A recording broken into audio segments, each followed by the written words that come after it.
Biochemic के student थे हैदराबाद के बायोकेमिकल के स्टूडेंट में, जब बायोकेमिकल के स्टूडेंट ने हैदराबाद में अपनी पढ़ाई पूरी करी तो हैदराबाद के मेयर को एक चिंता हुई कि हमारे यहाँ जो सीवर की पाइपलाइन है, वो सीवर की जो पाइपलाइन है बहुत ज़्यादा होती है, उससे मटेरियल जो है वो एवरीडे बहुत ज़्यादा प्रोड्यूस होता है। तो मटेरियल को डिसॉल्व करने के लिए उनके पास कोई स्पॉट या कोई चीज़ दिखाई नहीं दे रही थी। आप क्या सोचते हैं कोई क्या कर सकता है?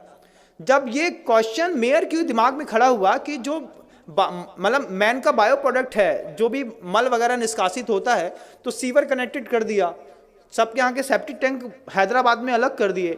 अब कनेक्टिविटी बना करके सीवर की पाइपलाइन से पूरे हैदराबाद का जो मल है वो एक जगह पर स्टोर होता था, तो उसको ख़त्म करने के लिए क्या दिमाग कोई चलाएगा? तो बायोकेमिकल के स्टूडेंट ने उसमें लिक्विड क्लोरीन डाल करके उस पीले को वाइट कर दिया, और पीले को वाइट करने के बाद उसमें से उसकी स्मेल गायब कर दी।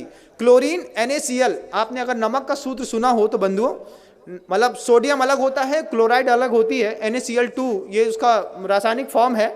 और जहाँ हम रहते थे पहले HGM, वहाँ पे Hukumchand jute mill and industries, और मतलब नमक से क्लोरीन बनाने का प्रोसेस वहीं पे होता था। लिक्विड क्लोरीन होती है, पाउडर फॉर्म में क्लोरीन होती है, गैस फॉर्म में क्लोरीन होती है, और सब अलग अलग चीज़ों में काम आती है। जो बांस के पेड़ होते हैं उसको साफ करने के लिए लिक्विड क्लोरीन काम आती है, जिससे आपका पेपर बनता है और जो बिल्कुल वाइट हो जाता है।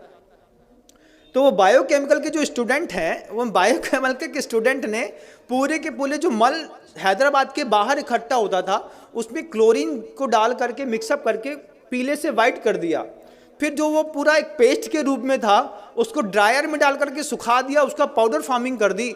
और सबसे बड़ी बात तो ये है कि कानपुर की गुटखा फैक्ट्रियों में बेच करके, बड़ी बड़ी कंपनियों के गुटकों में पैक होकर के वो मल लोगों को पाउच में अंदर तक खिला दिया। ये ज्ञान के दुरुपयोग का युग है बंधुओं। आपको आश्चर्य होगा, लगता है ना कि हम जिस कंपनी का गुटखा खाते हैं ये तो बहुत फ्रेश है और बढ़िया है। जब आपको पता चले कि बायोकेमिक के स्टूडेंट की इतनी बड़ी करामात है कि उसने पूरे के पूरे मानव के बायो प्रोडक्ट को क्लोरीन डाल करके उसकी स्मेल हटा करके और उसको गुटके में मिला करके उसमें फ्रेग्रेंस मिला दिया।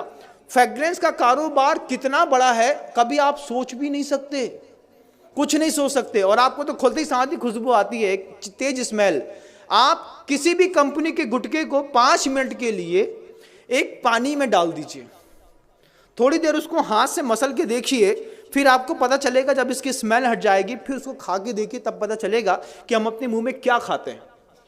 उसमें चूना और कांच दोनों मिलाया जाता है कि कांच से बारीक कांच का पाउडर रहता है जिससे आपकी जबान थोड़ी सी कटती है, और चूना उसके ऊपर लगता है तो आपको थोड़ी सरसराहट सी होती है। इसके चक्कर में आप बार बार माउथ फ्रेशनर के रूप में ऐसे पाउच के प्रोडक्ट खाते हैं।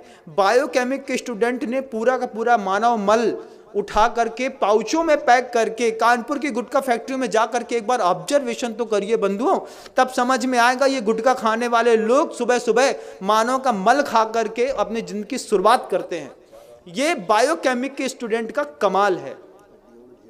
हड्डियों का ढेर मिलता है, दुनिया भर की चीजें मिलती हैं। स्मॉल स्केल इंडस्ट्रीज, 3 शब्द याद रखिएगा। क्या?